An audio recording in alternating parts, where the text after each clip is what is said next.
Assalamualaikum warahmatullahi wabarakatuh. Alhamdulillah, assalatu wassalamu ala rasulillah Muhammad ibn Abdullah wa ba'd. என் பாசமான சகோதர சகோதரிகளே, நாம் இன்றைய தினம் ஹாலித் இப்னு வலீத் ரலியல்லாஹு தஆலா அன்ஹு அவர்களின் மரண நேரத்தையும் அந்த மரண நேரத்தில் அவர்களுடைய வாயில் உதித்த அந்த வார்த்தைகளையும் தான் இன்றைய தினம் பார்க்க இருக்கின்றோம். ஆம், இஸ்லாமிய வரலாற்றில் மாபெரும் வீரரும் கூட. இஸ்லாமிய வரலாற்றில் பல நாடுகளை அல்லாஹ் தன் நாட்டத்தின்படி வெற்றி பெற செய்தான். குறிப்பாக ரோம் பாரசீகம் என்பதாக உலகத்தையே கோலாற்றிக் கொண்டிருந்த மாபெரும் வல்லரசுகளுக்கெல்லாம் ஹாலித் இப்னு வலீத் ரலியல்லாஹு தஆலா அன்ஹு அவர்கள் வீரத்துக்கு முன்னால் தோற்று போகக்கூடிய சூழலை அல்லாஹ் ரப்புல் ஆலமீன் ஏற்படுத்தினான். இந்த ஹாலித் ரலியல்லாஹு தஆலா அன்ஹு அவர்கள் ஹுதைபியாவுடைய உடன்படிக்கைக்கு பிறகு இஸ்லாத்திற்கு நுழைகிறார்கள். அதற்கு முன்னால் வரை இஸ்லாத்தினுடைய மிகப்பெரிய எதிரியாக, குறிப்பாக உஹத் யுத்தத்திற்கெல்லாம் முஸ்லிம்களுக்கு மிகப்பெரிய இழப்பை ஏற்படுத்தியதில் முதன்மையானவர் இந்த ஹாலித் இப்னு வலீத் ரலியல்லாஹு தஆலா அன்ஹு அவர்கள் தான். என்றைக்கு இந்த இஸ்லாம் என்று படைக்கப்பட்டதற்கு நுழைந்தார்களோ அன்றிலிருந்து இஸ்லாத்திற்காக வேண்டிய தனது வாழ்நாளை அர்ப்பணிக்க ஆரம்பித்தார்கள்.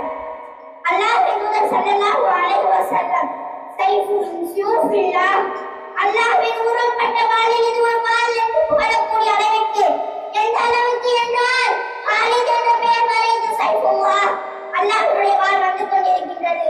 அல்லாஹ்வின் வாள் என்பதாகவே ஹாலிதை அழைக்கக்கூடிய அளவிற்கு சிறந்த ஒரு நபித்தோழராக பரிணாமம் அடைந்தார்கள். இந்த சூழ்நிலையில் தான் மிகப்பெரிய வெற்றிகள் எல்லாம் இஸ்லாத்திற்காக வேண்டி தேர்வு செய்து கொடுத்த ஹாலித் இப்னு வலீத் அவர்களுடைய வாழ்விலும் மரணம் தாக்க ஆரம்பித்தது. உலகத்தில் எவ்வளவு பெரிய வீரனாக இருந்தாலும் மரணத்திற்கு முன்னால் தோற்று போக வேண்டும் என்பதற்கு ஹாலித் இப்னு வலீத் ரலியல்லாஹு தஆலா அன்ஹு அவர்கள் ஒரு பெரும் ஆதாரமாகவே இருக்கின்றார்கள்.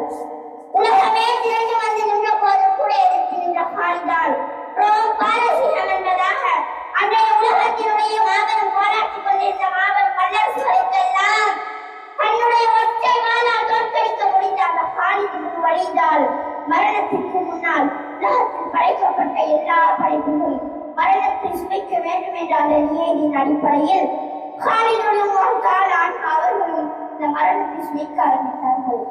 ஹாலித் ரலியல்லாஹு தஆலா அன்ஹு அவர்கள் சாவிலே மரணத்தை தழுவக்கூடிய அந்த நேரம் அபூதர் ரலியல்லாஹு தஆலா அன்ஹு அவர்கள் ஹாலித் ரலியல்லாஹு தஆலா அன்ஹு அவர்களை நோயாளி விசாரித்து செய்தார்கள். ஹாலித் ரலியல்லாஹு தஆலா அன்ஹு வரலாற்றில் ஒரு வீரன், வாழும்பொழுது வீரர்களாகவே வாழ்ந்தார்கள். மரணிக்கக்கூடிய நேரத்தில் இந்த வீரனுடைய வாயிலிருந்து வந்த வார்த்தை தான் இன்னும் வரலாற்றில் பொன்னெழுத்துக்களால் பதிவு செய்யப்பட்டிருக்கின்றது.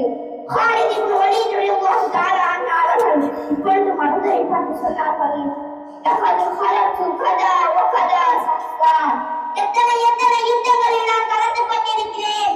வமா ஃபீ ஜஸரி லவ்ஹா பிஸ்மில்லா வ ஃபீஹி லஃபத்து ஸைஃப் அவ் லம் யகுன் பிஸஹ் அவ் தஹ்லத்துன் பிரம்.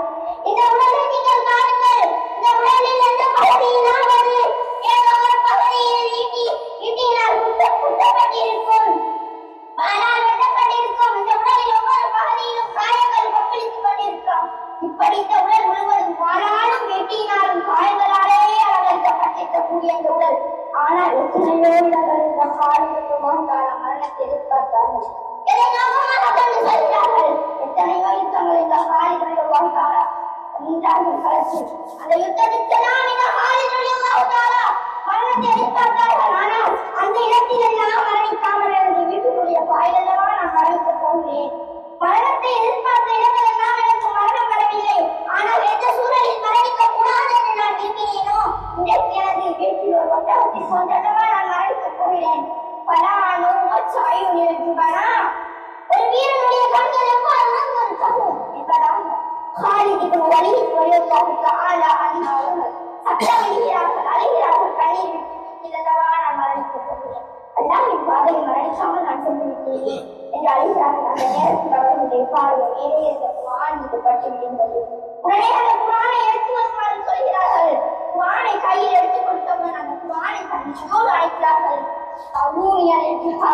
குர்ஆனை உன்னை விட்டு பல நாள் பேசியிருந்தது ஜிஹாதின் காரணமாகத்தான்.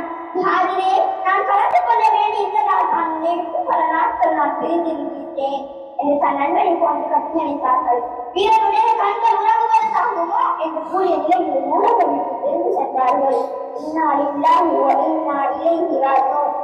வாழும் பொழுதும் வீரர்களாக வாழ்ந்தார்கள். மரணிக்கக்கூடிய நேரத்திலும் அவர்கள் அதே போன்று அந்த வீரம் அல்லாஹ்வின் பாதையில் மரணிக்க முடியவில்லையே என்ற கவலை இன்னும் ஒரு அறிவில் இப்படி கூறுவார்கள். பல இறைமறுப்பாளர்களுக்கு என்னுடைய வாழாக ஞாபகம் கொண்டிருக்கிறேன். ஆனால் ஒரு இறைமறுப்பாளர்களுடைய வாழாலும் இந்த அல்லாஹ்வின் சுவனத்தை சுவைக்கவில்லையே. பல இறைமறுப்பாளர்களுக்கு நான் நரகத்தை ஞாபகம் கொண்டிருக்கிறேன்.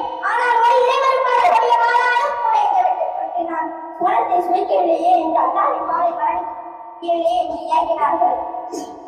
அல்லாஹ் ரப்பல் ஆலமீன் ஹாலித் ரலியல்லாஹு தஆலா அவர்கள் மீது நிறைவாக அருள் புரிவானாக. யா அல்லாஹ், எங்கள் அனைவரின் பாவங்களை மன்னித்து உனது மேலான ஜன்னத்துல் ஃபிர்தௌஸ் எனும் சுவனத்தில் தந்துள்வாயாக என்று பிரார்த்தித்தவராக உங்களிடமிருந்து விடைபெறுகிறேன். ஆமீன் ஆமீன் யா ரப்பல் ஆலமீன். அஸ்ஸலாமு அலைக்கும் வரஹ்மத்துல்லாஹி வபரகாத்துஹு.